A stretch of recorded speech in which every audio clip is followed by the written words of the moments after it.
Picture this: 7 hills, sun-drenched and quiet, overlooking the Tiber River.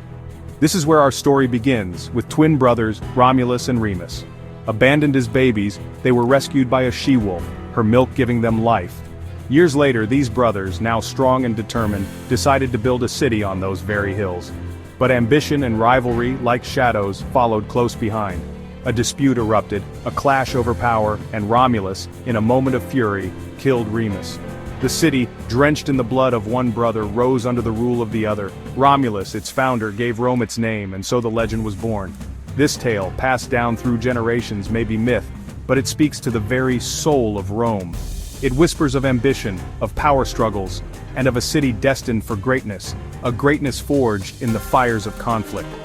But Rome's story, much like its legendary founding, is a blend of fact and myth, a tapestry woven from the threads of time.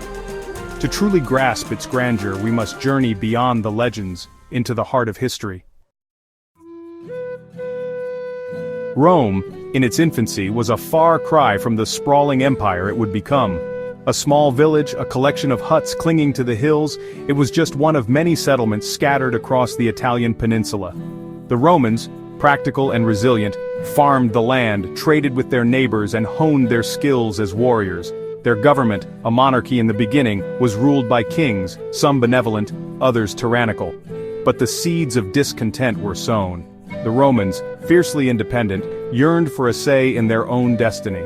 In 509 BC they rose up, casting off the shackles of monarchy and establishing a republic, a government of the people, by the people. This new system, with its emphasis on elected officials and shared power, was revolutionary. It laid the foundation for Rome's future greatness, fostering a sense of civic duty and shared purpose. The Romans, now citizens of a republic, channeled their energies into expansion and conquest.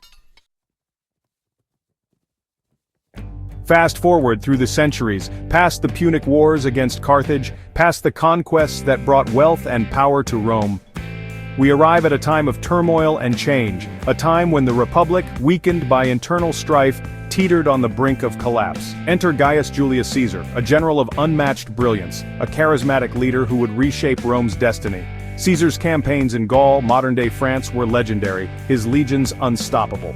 He returned to Rome a conquering hero, his popularity soaring, but his ambition, boundless and audacious, aroused suspicion and fear among the ruling class. The die was cast. Crossing the Rubicon River, Caesar defied the Senate, igniting a civil war that would decide the fate of Rome. Victorious, he emerged as dictator, a ruler with absolute power.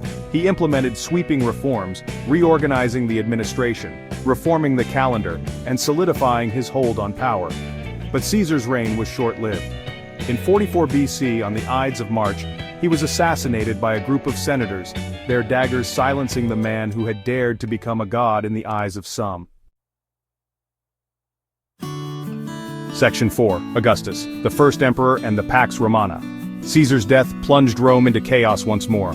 From the ashes of civil war rose his great-nephew and heir, Octavian, a shrewd politician who would surpass even Caesar in his impact on Rome. Through cunning and military might, Octavian consolidated his power, defeating his rivals and securing his position as the undisputed ruler of Rome.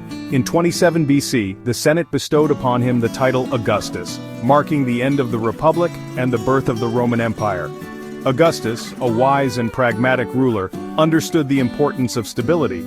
He ushered in an era of unprecedented peace and prosperity known as the Pax Romana, the Roman peace. For 2 centuries, the empire flourished, its borders secure, its people prosperous. Roads were built, trade flourished, and Roman law and order spread to the farthest reaches of the empire. It was a golden age, a testament to the vision and leadership of Augustus, the first emperor of Rome. Section 5. The zenith and decline of an empire. The Roman Empire, under Augustus and his successors, reached the pinnacle of its power. From the misty shores of Britain to the scorching sands of North Africa, from the Iberian Peninsula to the borders of Persia, Roman legions marched, their eagles a symbol of might and authority. Roman culture, a blend of Greek sophistication and Roman practicality, flourished. Grand temples, impressive aqueducts, and magnificent amphitheaters stood as testaments to Roman ingenuity and engineering prowess. Literature, philosophy, and the arts thrived, leaving an indelible mark on Western civilization. But even empires, as vast and powerful as they may seem, are not immune to the passage of time. The seeds of decline, sown in the very heart of Rome, began to sprout. Corruption, economic instability, and barbarian invasions gradually weakened the empire's foundations.